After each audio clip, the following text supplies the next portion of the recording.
PDT was a laser which we used to commonly do about 15-20 years back. And let's see if there is any role for PDT in the current scenario. I have no relevant financial disclosures. Can you have the lights turned down? Yeah. So this is a classic patient, about 15 years old. You can see there's a lot of drusen out there and a classic coronal neovascular membrane. Patient had a poor vision and treated with photodynamic therapy. The classic coronal neovascular membrane is pretty much gone and patient's vision has improved. So this is the pre-PDT FFA. You can see the leaking classic coronal neovascular membrane, the lacy fluorescence, and post-treatment is gone. Let's look at another patient. This patient had multiple pigment epithelial detachments, and this patient improved modestly after the treatment. So what this patient has is the mixed type of coronal neovascular membrane. So what is under the fovea is the classic one, and if you see the late phases, you can see the pigment epithelial detachment, multiple pigment epithelial detachments. This is a classic, minimally classic coronal neovascular membrane.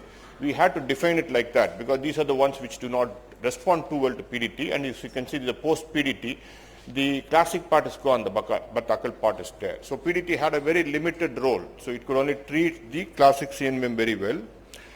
In addition, this was something which we reported a long time ago. The corresponding to the PDT spot size, though PDT is supposed to be selective, you see the RP atrophy. So this is also something which happens. So this can also limit the visual recovery or can cause the patient to lose vision subsequently.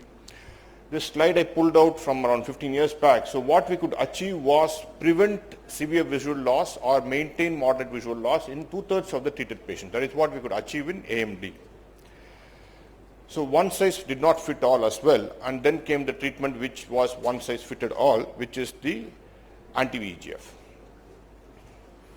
So is there any role of PDT in the current scenario where we use anti-VEGF left and right? So this was evaluated by these 3 studies and found that there is no significant difference if you combine the treatments. So the outcomes are the same. So you use monotherapy or combine it with PDT, the outcomes are the same. But probably if you use PDT along with anti-VEGF, the number of injections may be lesser. But currently, there has been a renewed interest in PDT. A trial is currently on, and the subsequent slides I have borrowed from an online presentation from Duke University. So where they have described what we call as PDA is persistent disease activity. So you keep injecting in patients and they continue to have continued activity. So what is this? This is persistent disease activity. In about 25 to 50% of the patients may have persistent disease activity and may continue to lose vision. So in these patients, you do a ICG and identify 3 patterns. So here you see the coronal neovascular membrane is composed only of capillaries.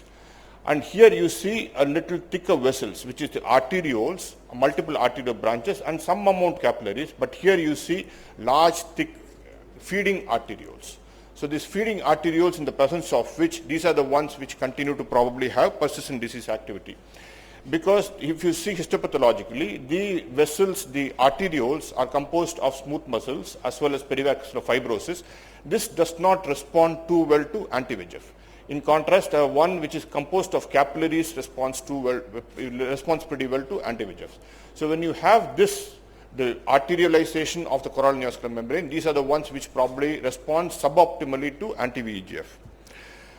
So the authors have gone on to do a focal photodynamic therapy to this feeding arteriole. So you identify this feeding arteriole by using an ICG and do a focal PDT only to that particular lesion and found that the lesion responds better. This is another clinical example where they have used the arterialized vascular complex has been treated with PDT in a serous PED, and you see the lesion regressing. So these are their results. They found that these are patients who have persistent disease activity. These are not primary patients who have persistent disease activity, in whom you were able to maintain the vision nearly about 80% of the patients. This is significant. But does it mean that lasting benefit? Not really. So most patients do have a recurrence, and then they have to be repeatedly treated with PDT and anti-VEGF, but at least in these PDA patients, there probably is a role of PDT. So we are revisiting PDT in these patients. Is this something new? Not really. If you see this study was way back in 1996. We used to do this as well. Identify the feeder vessel using much before all these anti-VEGFs were available, identify the feeder vessels and do selective feeder vessel treatment. Now these others have come up with this thought process of doing selective feeder vessel treatment with PDT in patients who respond suboptimally to anti-VEGF. The classic indication for PDT, all of us know, the polypoidal choroidal vasculopathy. So this is the left eye of the patient. After one treatment, you can see the PEDs going away. But the right eye continued to have some degree of activity, though they did well. So patient was repeated PDT with steroid, and you can see the foveal contour has come back. So PDT no doubt has a role in treating PCV. So the question is, do we treat them with anti-VEGF or without anti-VEGF? The other additional is steroid. Earlier also we used to use steroid. This decreased the inflammation and also the VEGF activity when we use steroid. So a recent meta-analysis showed that if you combine anti-VEGF with PDT, the patients have better vision and reduced chance of hemorrhage. And the recurrence of polyps or resolution-wise, there is no difference. So the current thought process is don't use PDT alone for treating PCV, combine it with an anti-VEGF, and you can combine it with steroid also. So if there is only exudation, no polyp activity, there is no need to do PDT, only give anti-VEGF in the follow-up of these patients. Similarly, in central serous retinopathy, we use PDT. In a multifocal central serous retinopathy or a chronic CSC or those with subfoveal leaks, we can use PDT. Here the question is, what type of PDT do we use? We do not use a full fluence PDT for treating CSC. We use either half fluence or half dose PDT. So these are the two techniques which can be used.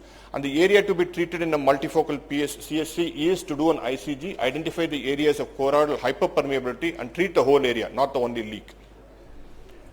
So is there any difference between the techniques? Half fluence is you use 25 joules per centimeter squared in contrast to 50 joules per centimeter squared. Half dose is where we use 3 milligram instead of 6 milligram.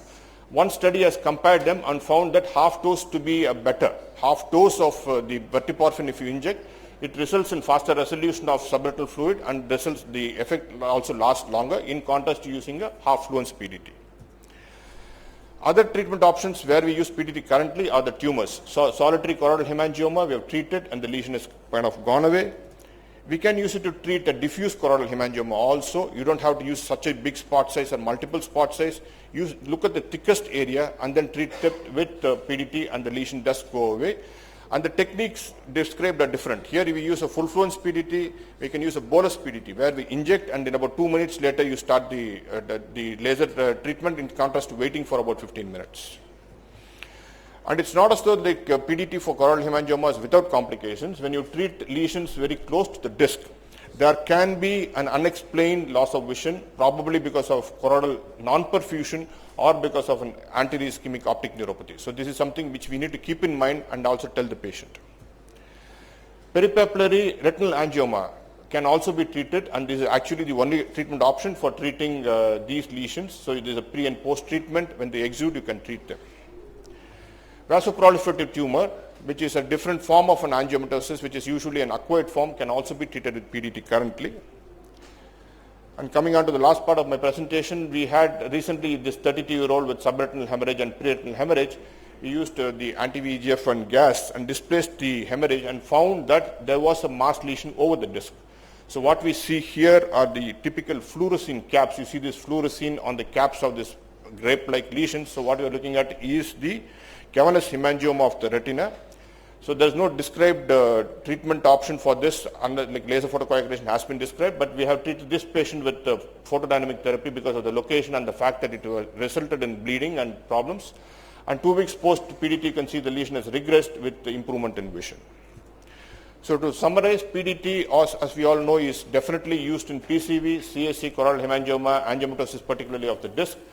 And we can use it in select cases of persistent disease activity in AMD who is not responding very well to anti-VEGF. Cavernous hemangioma, as we have showed in this case report, adjunctive anti-VEGF and steroid can be used particularly in PCV, and RP-RIP, RP atropine subretinal hemorrhage are the complications. Thank you very much.